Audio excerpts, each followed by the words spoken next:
Hello guys, it's me Alexander Gershel and this is Indestroom. Today we are going to share some secrets about our vandal-proof equipment. You can apply these tips to your own escape rooms as well. First, we need to know about the material that we will be working with.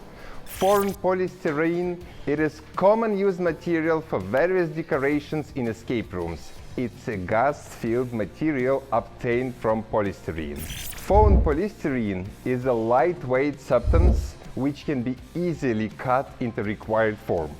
The only disadvantage of this material is that it can be easily broken or damaged. Let's take a look at 5 techniques our professionals team uses to straighten it during production.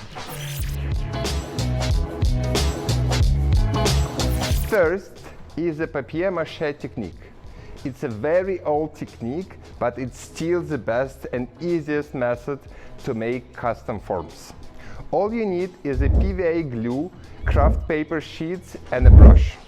The actual technique itself is very simple.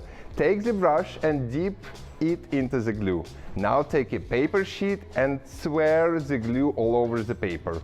Carefully take the material and flip it over and repeat the process.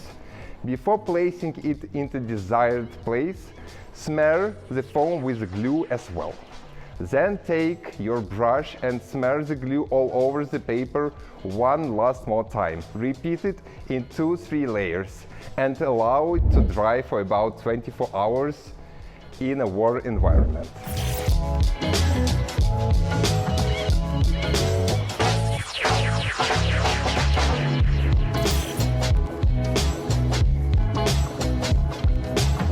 If you need to fix smaller details like teeth, lips, or reinforce the foam, you can use the pulp method. The ingredients are the same, but now you need to leave the paper on water overnight to seek until the paper breaks down into pulp. Drain the excess water, add PVA glue and mix it as well. Now you have pulp that you can use to mold any form you need. For an even easier method, just grind the paper into powder, add glue, mix it until it looks like pulp and it's ready to use.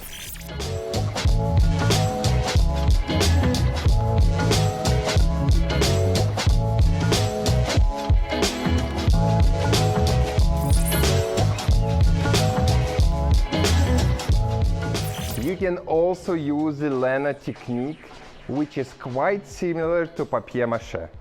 But now we're using fabric instead of craft paper. Let's see it in more details. Grab your brush, dip it in the glue and smear it to the desired damaged place. Don't overdo it. Try to match the size of the glue surface with the size of your fabric. Now place the fabric on the spot and smear the glue over it again. As before, repeat it if needed and allow it to dry for 24 hours in a warm place.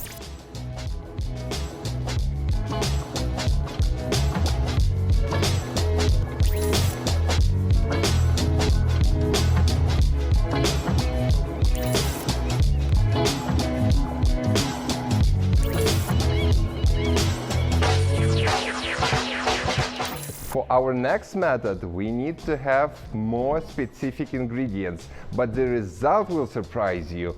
We need epoxy glass fiber paper and our best friend, the brush. Please note that before using the method on polystyrene foam, you need to prime it beforehand with a PVA glue. Otherwise, the epoxy will corrode the foam and the prop will be even more damaged. Plus, you will be angry and upset. Prepare the epoxy and give it a good mix. Be very careful when working with chemicals and always use the correct personal protective equipment. The technique is almost the same as the fabric method, but now you need to smear the grass fiber with epoxy. Spread the epoxy well on the fabric. It should look like it's speaked in epoxy. I also recommend using some protection for your surface and smear the epoxy all over it again. Repeat it if needed, and then leave it to dry for 72 hours. Once it's completely dried, you will have a solid, durable and quite transparent surface.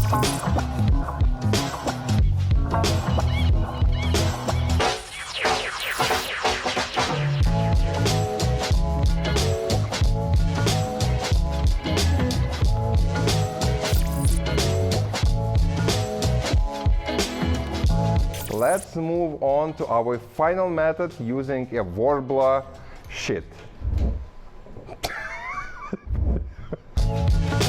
Let's move to our final method by using a warbler. It may be the most expensive, but it's the most effective material. To use warbler, you need to take a heat gun and spatula. Set your heat gun to a temperature of 110 degrees or 230 degrees Fahrenheit and heat the warbler sheet with it for 30-40 seconds. The sheet will become soft and you can place it on a foam directly. Using a small spatula, mold it like dot, but don't forget to keep it warm in the time being. Once you are done, leave it to cool for some time and voila! You have an almost unbreakable prop.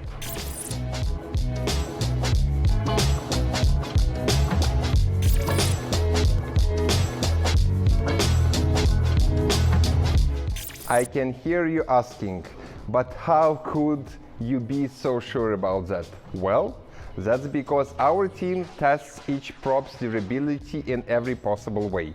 Trust me, we know how to break things.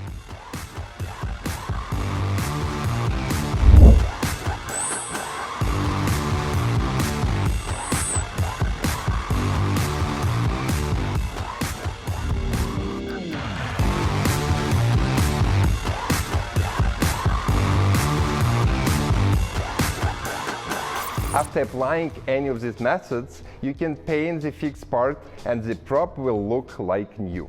Don't forget the easier methods. If the prop is only for decorative purposes, don't reinforce it. Just put an already formed and painted prop under the protective glass. Well, I think that we're almost done, but let's summarize the techniques that we have learned about. First, papier-mâché technique by using paper and PVA glue. Don't forget about the pulp method. Next one with the lino technique, using fabric and PVA glue. We'll also learn how to work with epoxy and fiberglass paper. In addition, we know when we should apply spray foam. Lastly, we discussed how to use warbler sheets. Thank you for watching. Stay with us in Indestroom. Escape Room Experts.